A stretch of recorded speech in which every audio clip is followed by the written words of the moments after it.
Ba-dee-dum-bum.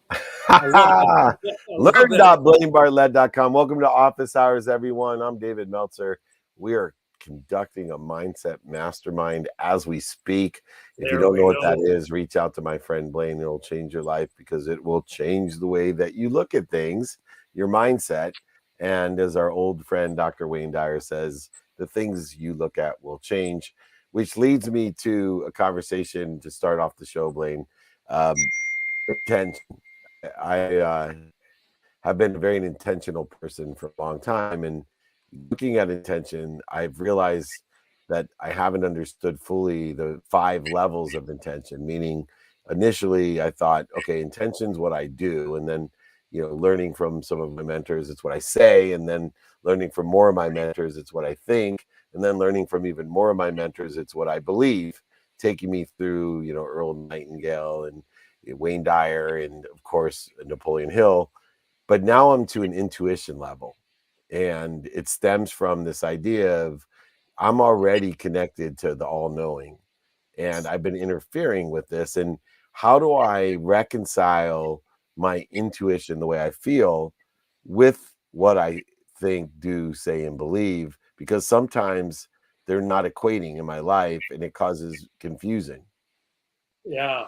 David, I think that's a great question.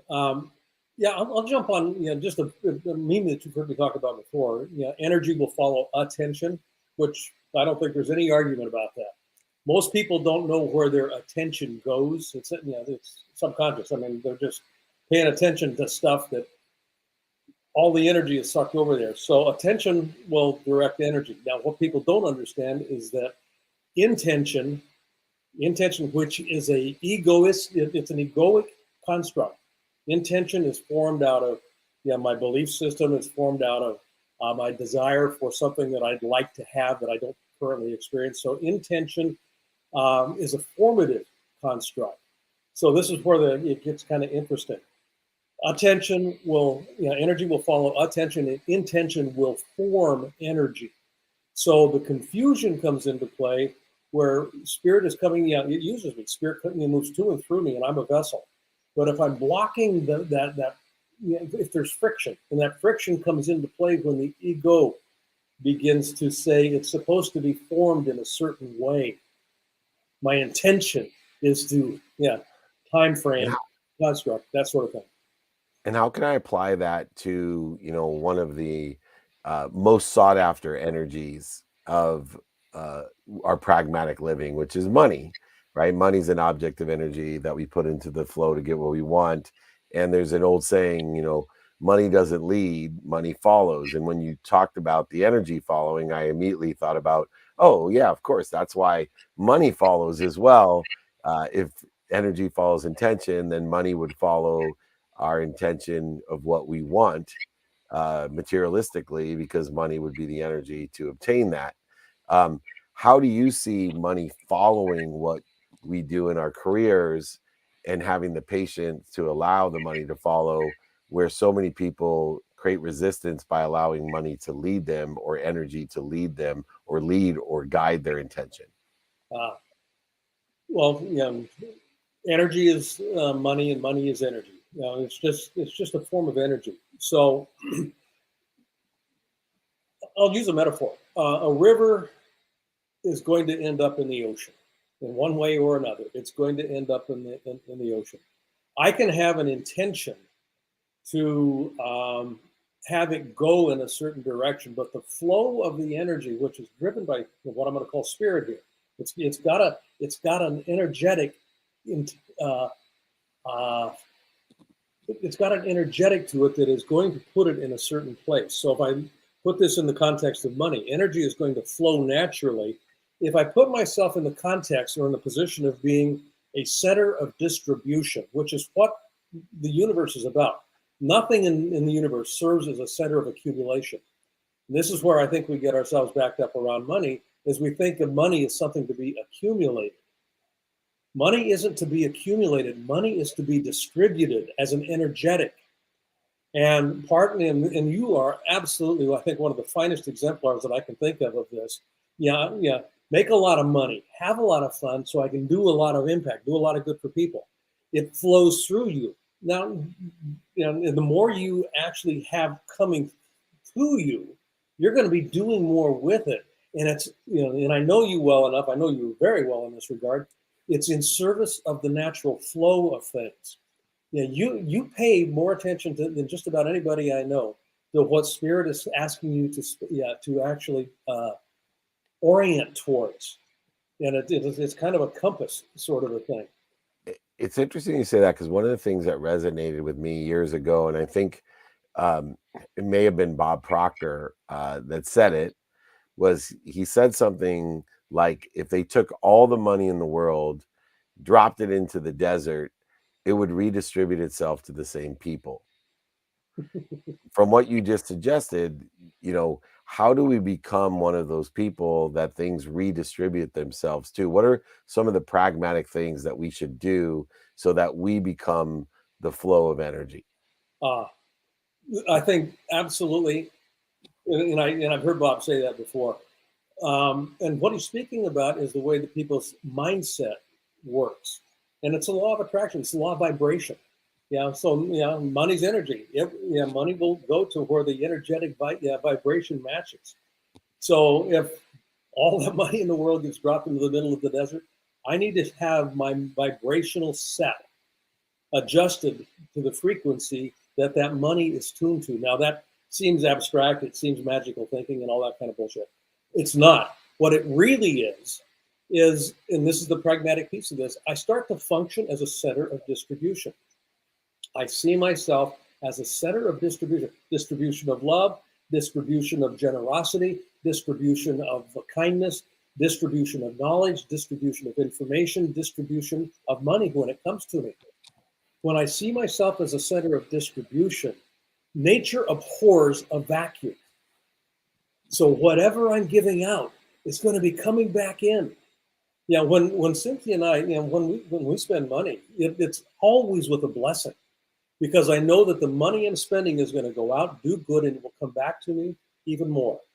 There's this reciprocity, and it just continues to work in this fashion. It's so interesting you say that, because Cynthia, who's your wife, who's also the founder of Unstoppable Foundation, which I'm blessed to be the chairperson of. Life, I might remind you.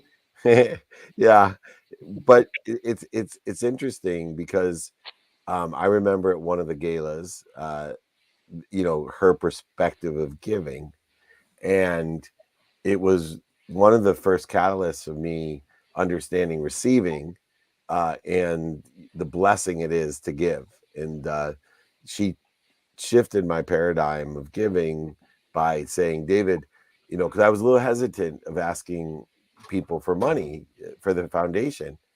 And she said, you're denying them an opportunity to feel good. You're denying them an opportunity of abundance. You're denying them the lesson that you've learned. You are actually creating separation and superiority because somehow you think that you aren't good enough or they're not good enough to give and receive. And it was really an interesting change in my life that changed me. Anyway, the incredible Ben here. Ben Harrison is here. Sorry for the delay there. I underestimated. I was coming into San Francisco. I live on the peninsula, and of course, I underestimated that. Yeah, no problem at all. We always say never apologize for being late. Always say thank you for your patience. There's a book. There's a book about that in there called "Thank You for Being Late." Yeah, I love that. I didn't know that. Well, Ben Harrison is the founder and general partner of Tenacity Venture Capital. We can see his tenacity, his consistent, persistent behavior of getting on here, even when our technology does not accommodate us. But thank you so much for joining us, and congratulations on your new fund. And thank you for having me. It's amazing because I always look at funds and what their intentions are. We've been talking about intentions stalling for your genius, and when we're able to accumulate funds to distribute, which is what a fund does, it has its own intention, a collective consciousness. What is the intention of your new fund, and what are you looking for? Sure. Well, I named the fund Tenacity for a reason. I believe tenacity is the only secret to entrepreneurial success. In that genius is assumed, or I would not have funded you. A great idea is assumed, or I would not have funded you. And a huge market is assumed, or once again, I would not have funded you. I always say I need 5 things to make an investment. People, a great idea, and a huge market if it works. Okay. So when you fund that and it fails, it is generally because the entrepreneur gave up. They did not fight through. Being an entrepreneur is, I was an entrepreneur for 25 years. Being an entrepreneur is the hardest job on the planet if you're not a first responder. I have an enormous amount of respect for people that put their lives at risk. But if you are working in a job that deals with a computer, a desk, an office, remote work, like there is nothing harder than being an entrepreneur. You wake up every morning and the weight of every single person on your payroll is on your shoulders. Every contract, every deal, every tech release, it's all weighing down on you. Everything takes longer than you think. Everything costs more than you think. I have so many stories I share with entrepreneurs. Like I literally spent a year trying to land a customer, landed them on a Friday on the phone, agreed to go pick up the contract on a Monday. He died that weekend.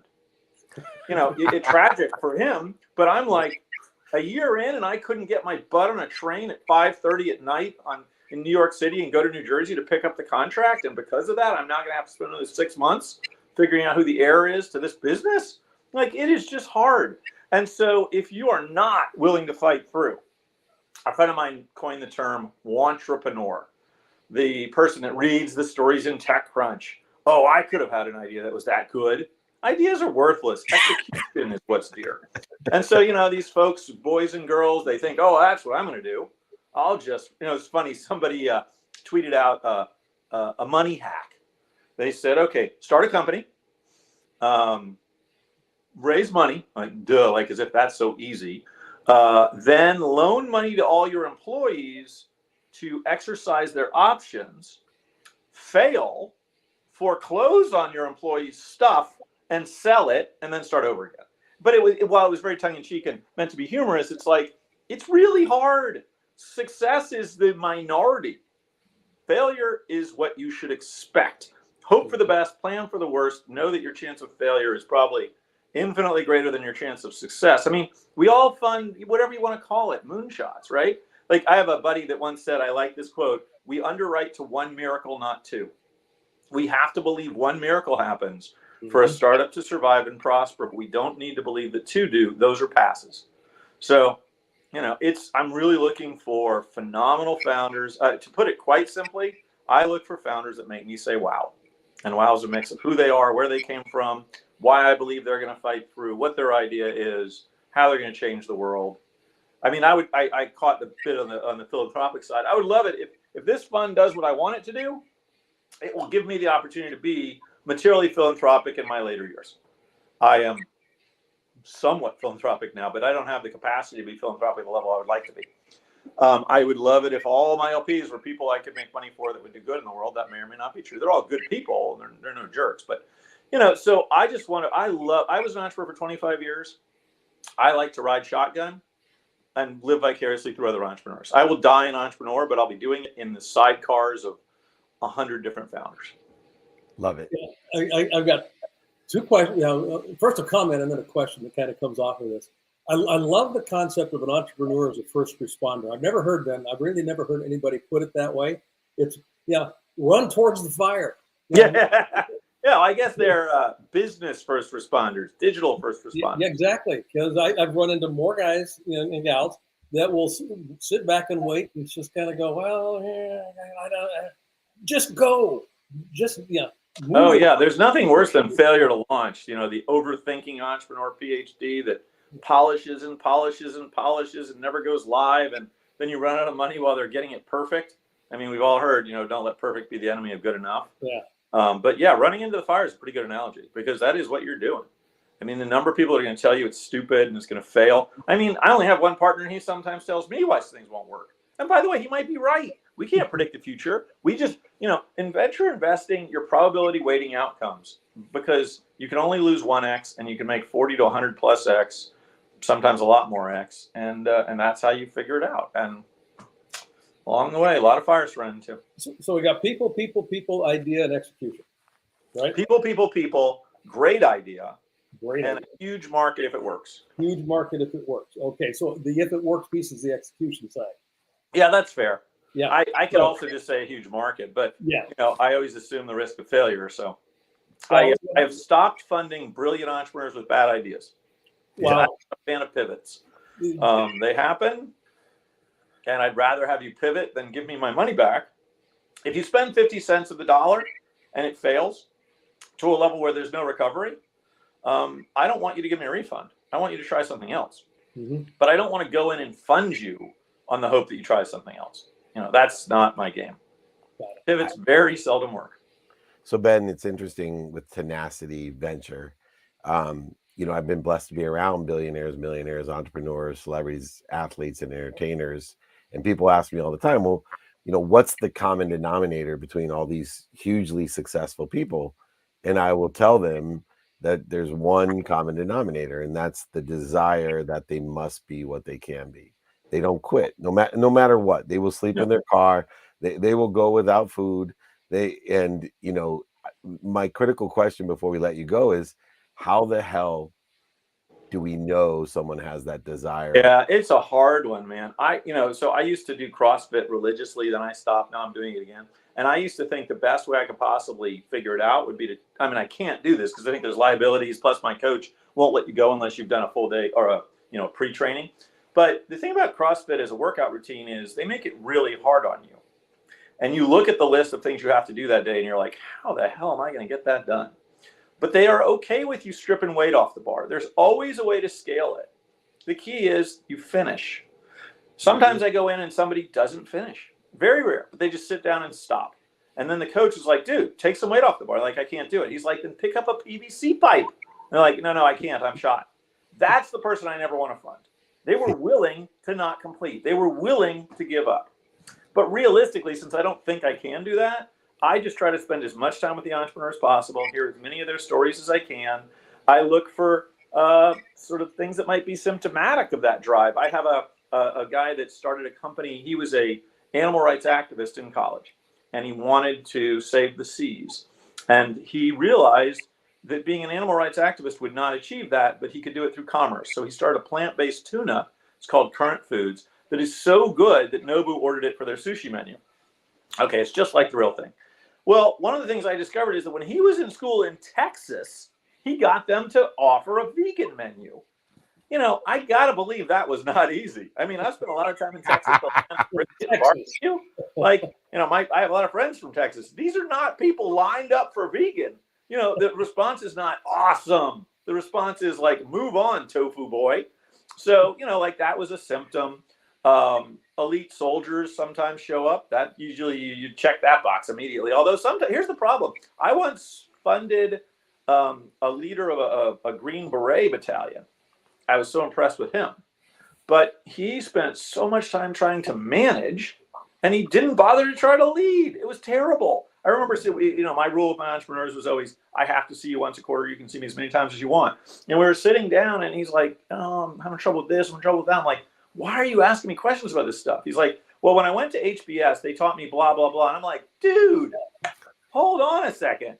There are 18 people in your company. Do you think I funded you to manage 18 people? Do you think this is a division of GE? I don't care what they taught you at Harvard. You're a leader. Lead your people. You're fighting a ground war to cover the United States with your service. Act like it. If you want to get a job at GE, you should have. You shouldn't have raised money to be an entrepreneur. That company didn't make it because he could never tip back over from what he learned at Harvard to what he should have been doing as a leader, in my opinion. He's now got a lifestyle business, more power to him, but I was very let down. I mean, he was a tenacious son of a bitch. I mean, you don't make it through those programs unless you're a tenacious son of a bitch, and yet he was able to turn it off. I don't get that. I can't tell you how many great entrepreneurs that I funded that either were homeless or lived in their car. Oh yeah. Or they work without pay. I will. Someone tells me, well, I had to live in my car and now I do this and this. I'm like, well, this person, because I always say your skills and knowledge determine your basement. Your desire determines your ceiling, your potential. And so I want someone's basement to represent something. When you get these entitled Harvard grads, their basement is so high that they're the guy that I'm done. I don't need to strip this off. And although they're extremely talented, They just don't have what it takes. Anyway, we have to have you back. Technology limited us of your genius. I could tell. You could tell stories with the best of us, and you have plenty more to tell us. So we're gonna have you back. We have other shows as well, Ben. But your wisdom, your knowledge, and I love the tenacity, capacity that you have in your venture fund. And thank you. I put my money in your fund because you share the same belief system I do. I appreciate what it takes. I want to give you kudos to one thing you said, because I believe in it wholeheartedly. I think, and this I'm going to paraphrase, but I've always said there is something inside you that you need to be. That is what I want to discover. And if you're driving for that thing that's big enough, that's what I want to back. Because what you say, that's $1 billion opportunity, whatever. You've been taught that. What do you need? What do you need to do to be viewed as a success? What do you need to do so that when you wake up in the morning, you feel you have done what you were put here to do? That is what we fund. Beautiful. Exactly. That's what I felt when Stanford rejected me twice. I'm going to show those guys. So you're like a nicer version of Vinod Khosla. Exactly. There you go. Yeah. Sadly, I wouldn't say as many good things, but well, graduating from Stanford is the number one common denominator of getting funded in the Silicon Valley. So that's the one attribute that's most common. Just to give Stanford their props, but thank you for. Oh no, they've done a great job. I went to Babson, and they way predated Stanford for entrepreneurial training, but Stanford's taken all the oxygen out of the room on that one.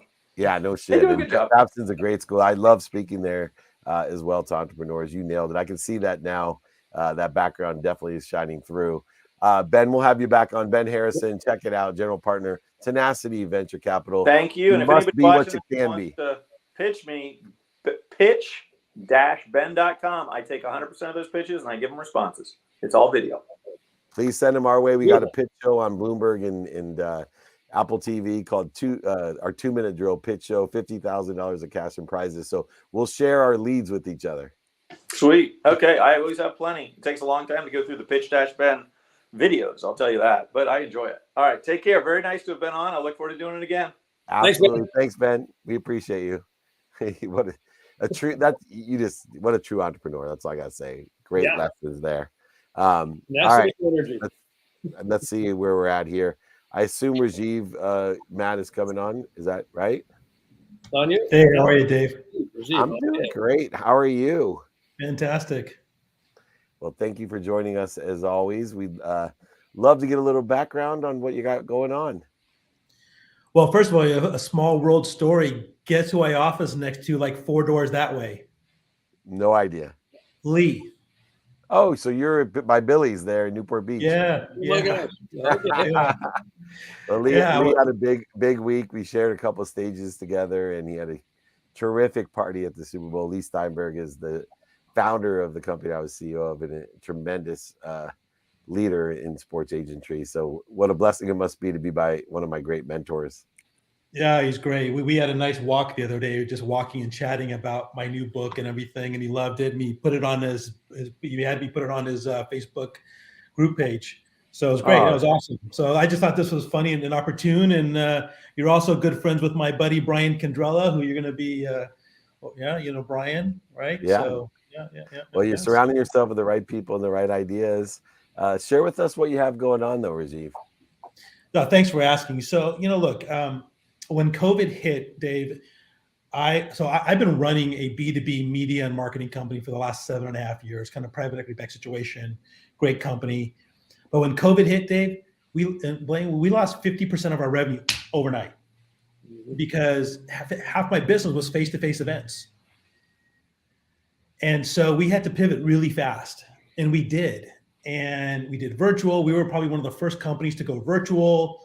It was quite amazing. And I got to tell you something. We ended up having our second best year ever. And last year we had our best year ever from an EBITDA profitability perspective. It was amazing. So even though we were half the size, we became a cash generating machine. Margins went from 55% to the 80, 90% range. I mean, it was great. But something was missing. And that was, I was spending so much of my time on work. My health started suffering a little bit, and my mental wellness started suffering too, right? And so you wake up a little bit as you know, you get this imposter syndrome stuff. Like, am I really the right guy for this? Can I really do this? Like, what's going on? And so I needed something for my own mental wellness. And so apart from running the business, I decided to write this book that I always this idea I had in my mind for a book on leadership and how leadership needed to change and how leadership needed to evolve. Because over the next 3 years, as you guys know, the majority of the workforce is going to be Gen Z, millennial, and in that it's going to be women. Yep. Right. And so they speak a whole different language. So let's play a quick game. What does the word cop mean to you guys? Male rooster. Cop, C-O-P, cop. Cop. Cop. Policeman. Oh, cop. Policeman. Yeah, no, but you know what it means to Gen Z and millennials? It means to acquire something. I'm going to cop that something. item. Yeah. Huh. Right? So the word drip. You know what that word drip means now? No. The word drip means new clothing. I just dripped this new shirt from Tommy Bahamas or from wherever. Drip. I got this new clothing. I got drip. I got new drip. Right? I mean, they speak this whole language. It's kind of like when we were like in the 80s, right? Growing up, and bad meant good. So my point is everything evolved, right? So I had this concept for this book about how leadership needs to change, and I wrote it, and I talk about how it goes beyond that. It talks about how this generation coming up is really into what I call the Jedi, and that's just the Star Wars nerd in me, which is they really want to understand justice, environment, diversity, inclusion. And I took this concept to Dean Garrett, the new dean over at the USC Marshall Business School. He's the guy that built Wharton. I'm sure you probably have heard of him. And we were talking about it. He goes, Rajeev, you're right, because it just is happening. There's nothing anybody can do to stop it. Not Elon Musk, not you, not me, none of us. Nothing we can do to stop it. So we have to prepare this current Gen X world that this is what's coming. And if they want their company to survive, they have to be able to embrace something beyond just this typical servant leadership role. And I coined it as enlightened leadership, to tell people and leaders, guys, you cannot just have a world anymore where you're just leading people, getting them focusing on the walls of the business. They also want to know how you can help them outside the walls of the business. And that was the idea of enlightened leadership. So I wrote that book. It took me a while, and we published it back in November, and it became the number one most downloaded leadership book on Amazon in November and December, and it was great and getting great reviews. And following your footsteps a little bit, and I know I helped Gary Vee and everybody, but I've got my first YPO speaking gig coming up in May. I'm a YPO member, and I've done a couple of other small little keynotes. So that's what I've been doing. And then on the side, I wrote a movie script, and so that's got some nice little promise, and so we'll see what happens with that. So that's what I've been up to, apart from running an amazing little business here and with a great team. So that's what I've been up to. Wow, it's a full portfolio. Yeah, I love the tagline on your book, Chase Greatness, Enlighten Leadership. But here's the piece that I really am struck by. For the next generation of disruption. For the next generation, I think that absolutely nails it. Yeah, I mean, look, you guys know, right? Most companies fail and I tell people this, most companies and teams fail not because they did the wrong thing. They fail because they did the right thing for too long. Right? And that doesn't matter if you're in business, if you're playing football, whatever the case might be, right? If you just keep running the same plays over and over and over again, you're going to fail, right? And the world is littered with the Blockbusters of the world. We all know the story how Blockbuster ran the Netflix guys out of the room, right? We all know all those fun stories, right? We all know how Borders said, no, e-commerce is never going to work, so we all know all that stuff, right? But this is going to be critical, right? You have everything. Look at what's coming. What I hypothesize, and I think I'm right, is you have something happening for the first time in history. You have this enlightened period. So think of the old age of enlightenment, right? With everything happening. Look at side hustles that are blowing up over here, right? There are more side hustle applications, new entrepreneur applications popping. There's more of that happening over the last 12 months than in all of history combined, right? So you have this whole kind of age of enlightenment period happening over here with young Gen Zers, right? You have this technology industrial revolution happening as well with AI, IoT, robotics, electric cars, advancement in science and medicine, all this money that all these drug companies have made off the pandemic. They're going to put that money into I heard, for example, over the last just 1 week, the third person got cured of HIV, right? I saw the other day that the third person got a chip implanted into their spine. They can now walk again. Right? So that's just today. Imagine what that's going to be like in 10, 15, 20 years down the road. So you have the Enlightenment thing happening, you have the Industrial Revolution, technology revolution happening, and then you have a changing workforce. And that's the first time all three have kind of collided at the same time. And so we as leaders have to understand that. And then we have to understand that not only does this young generation speak a different language, they also want a different type of leader to work for. And that's, by the way, what's driving this great resignation, a great realignment, is because this Gen Z and millennials are finding out that the companies they work for, beyond the money, they just don't align to the same values that they have or that they want to have. And I'm not saying everybody, right? I'm just saying the majority. And so that's going to be important to see. And I think you've. Yeah, go ahead, Dave. I was going to say just to bring on and to keep on schedule, because I think there's just one thing, right?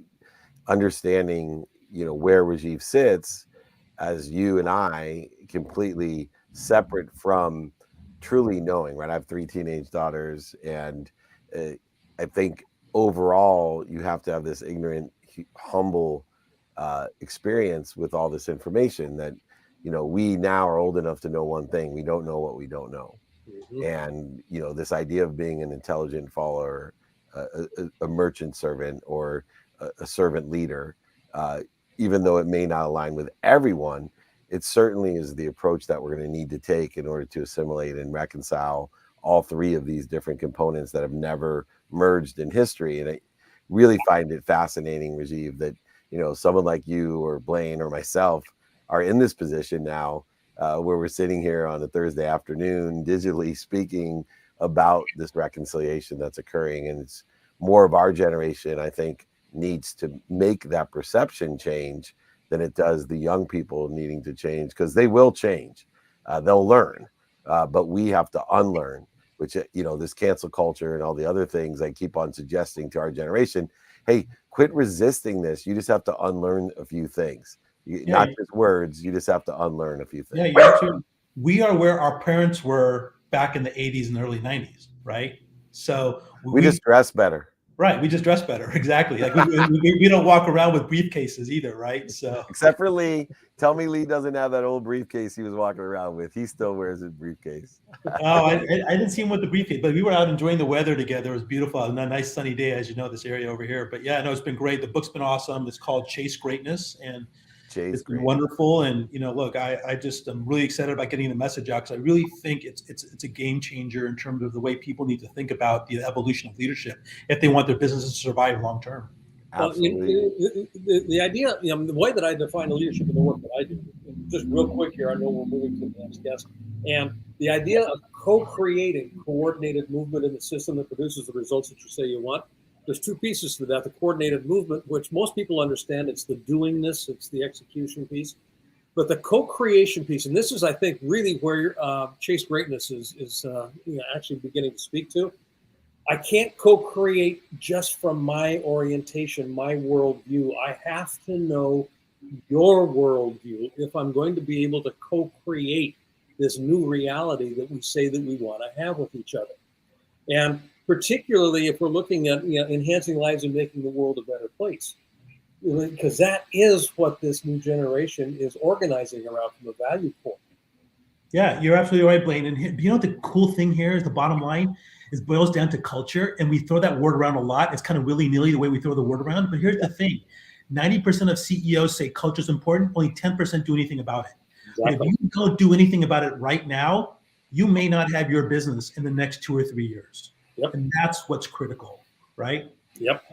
And that's what your book is so critical for all generations to take a look at and to adhere to some of the principles that need to be relearned, unlearned, and re-engineered. And we appreciate you, Rajeev.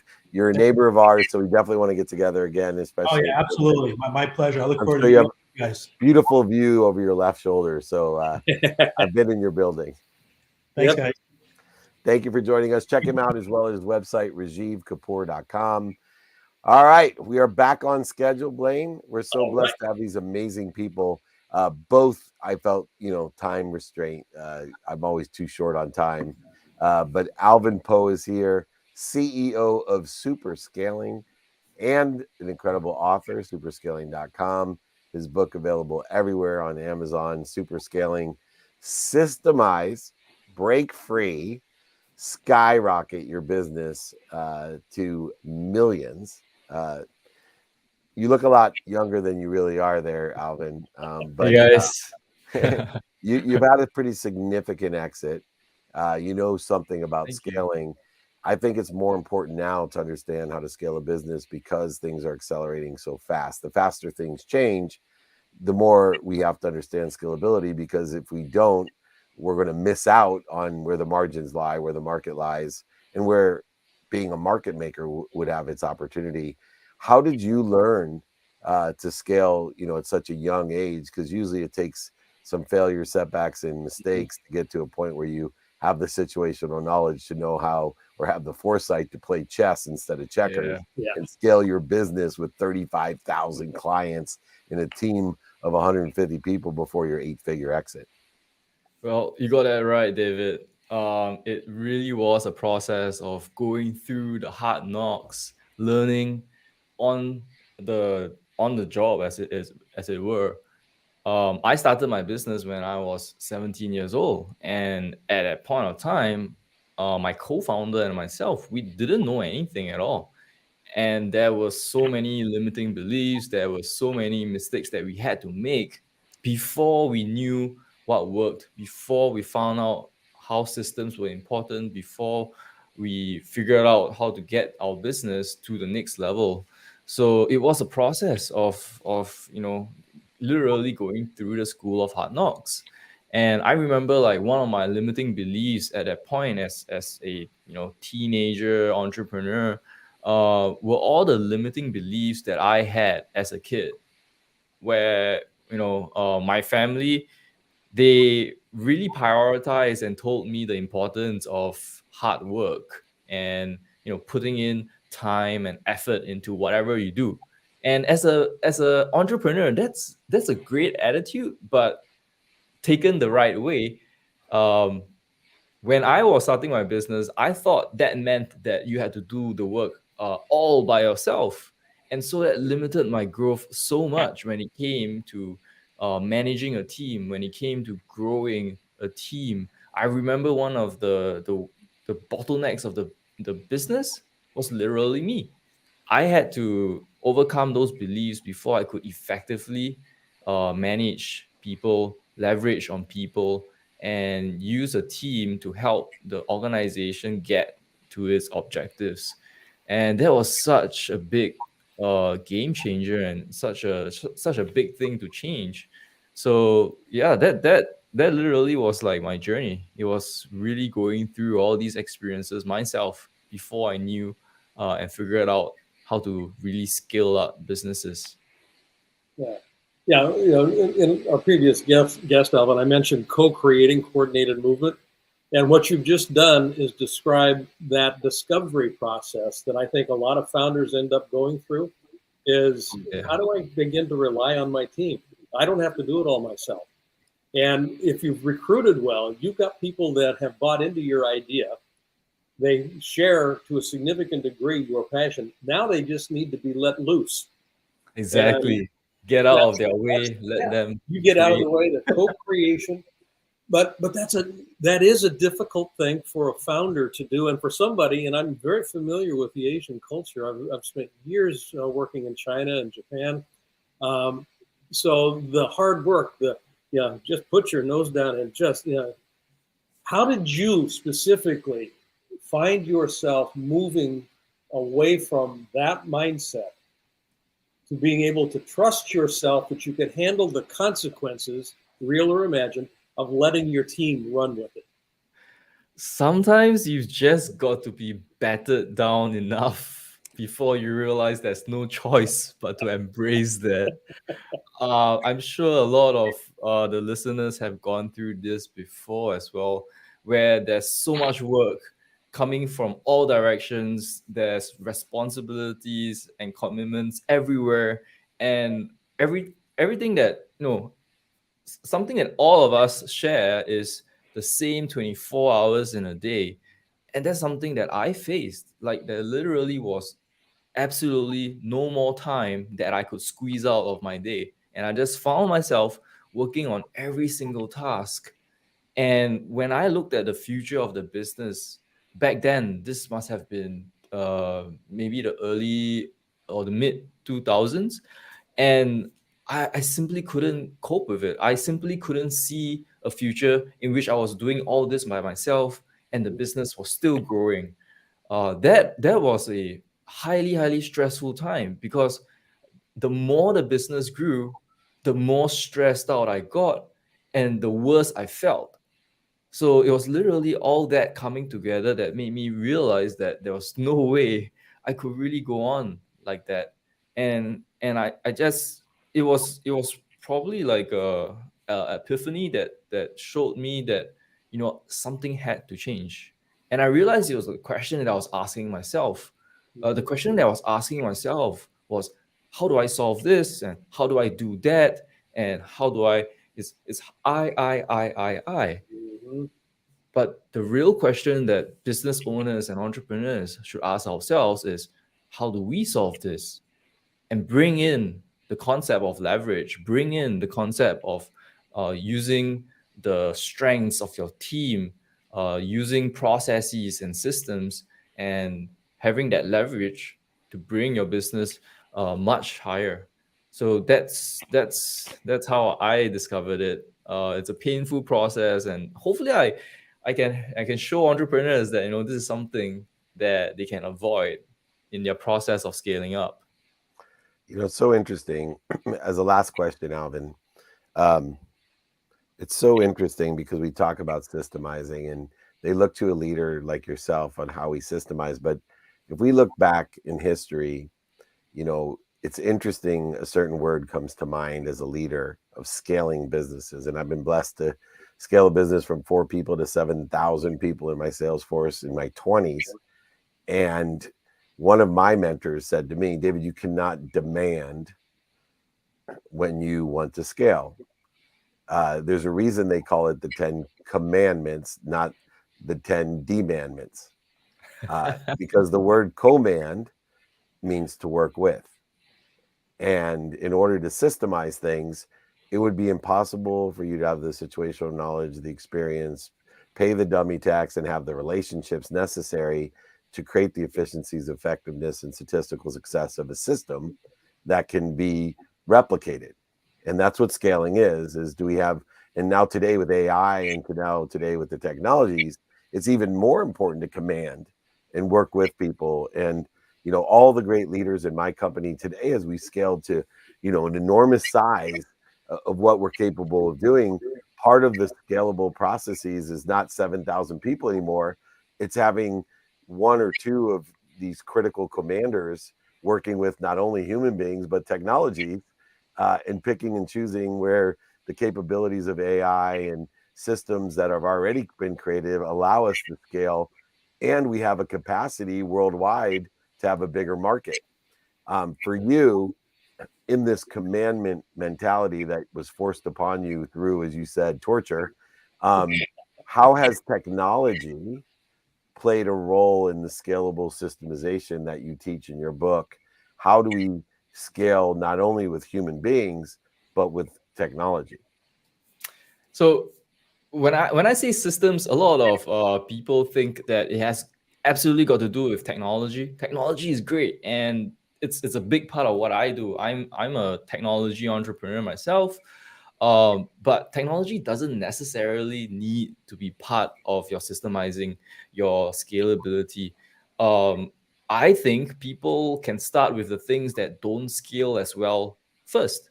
Even pen and paper could work.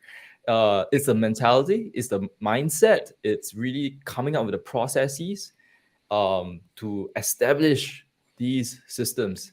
And as I talk about it in my book, systems are literally just a way to replicate results. When a business and an organization, a team is able to do that consistently, then they've really understood the process of systemizing, and that's when they can start embracing technology. I see technology as a great augmentation, tool, not necessarily a solution, which is what entrepreneurs tend to view technology as. So I would consider technology only if they've gotten all the fundamentals and the foundations right. And that requires so much. That requires a shift in mindset. that requires coming out with that vision, that culture that binds everybody together.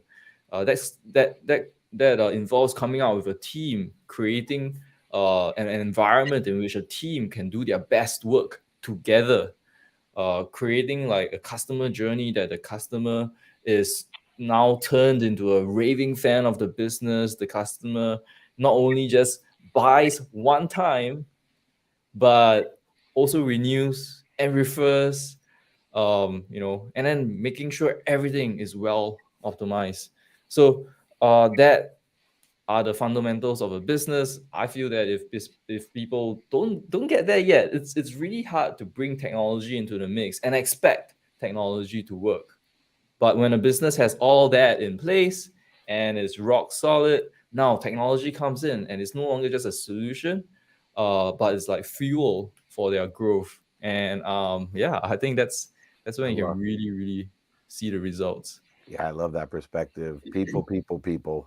Superscaling.com. Learn how to scale in a super way. Find profits, find time, find freedom. Utilize this book and mentorship by Alvin Poe. He's done it himself at a very young age. Thank you so much, Alvin, for joining us. Everybody check out superscaling.com. Systemize through the extraordinary empowerment of people. I love it. And I love your mindset. I was waiting for you to tell me you read some book, but sometimes life will give you the mindset you need to be successful. Congratulations. Thanks, guys. Alvin, great having you on the show. Thank you. Thanks. All right. We did it, Blaine. Hey, brought her home. Exactly. At least I can see home plate from here. You wouldn't even imagine how many episodes we've had already. It would make you feel old. 309. 309 episodes of Office Hours. That doesn't even include the TV show, which Right. is 72 different episodes or whatever it comes to with all the guests that we have, which we're filming tomorrow, filming every Friday. You're going to check what I think's the MVP. This guy I was telling yesterday, Blaine Bartlett, learn.blainebartlett.com. You think he's good here? Check him out on TV because he brings it to a next level. He's a game time player. He's one of those guys that he may be an all-star during the season, but he brings it to the next level in the playoffs. And if you consider our TV show the playoffs, he certainly was an MVP. So, Blaine, thank you so much for joining. Real quick, takeaway of the day. Takeaway, we started with energy. I'm gonna work with energy. First guest, we're talking about intensity. Then we started just kind of taking a look at just kind of how things are put together. I mean, all of this stuff is all about energy. Yeah, how does it move? What constrains it? I loved Alvin saying, I'm the bottleneck. Yeah, awareness. Awareness is the first key. And when I'm talking about awareness, what I want to become aware of is where do I block or open up the access to the spirit that moves to and through me. I'm used as a vehicle.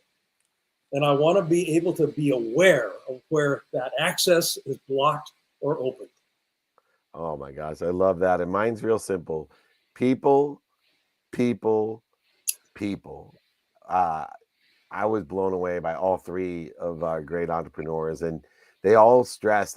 All three of them, I was expecting them to go somewhere else, and they all went back to this collaborative, coordinated teaching of Blaine Bartlett that, in the end, it's people that create and co-create, and we have to learn to collaborate and coordinate to co-create. And so that's my takeaway of the day. And speaking of people, I'm so blessed that you are the people in my life. And on this show, we've taken it to the next level, over 300 of them. You blew me away, my friend. I will see you in Vegas on the TV show. I'll see you at lunch. I'll see you at lunch before then as well. So everyone, let's give a big round of applause for my friend, Blaine Bartlett. Learn.blainebartlett.com/LMM. Join him on the Mindset Mastermind. Thanks so much. Love you, buddy. Love you, man. Have fun. All right. Tomorrow's training, 7 a.m. We got BYOQ. You bring the questions. I'll bring the answers. We're still campaigning for the world's most interested man. One time, David Meltzer asked over 100 open-ended questions just to find out what was bothering Matt. Yes, that's true. I'm one of the world's most interested men, not interesting. But remember, most importantly, if you're going to join us on office hours, on training, on 2-minute drill, or any other place, book stages, or coaching, you got to be kind to your future self. Today's the random Acts of Kindness Day. So be kind to your future self and do good deeds. We love you all. My email is david@dmeltzer.com. Reach out if you need anything. Thank you.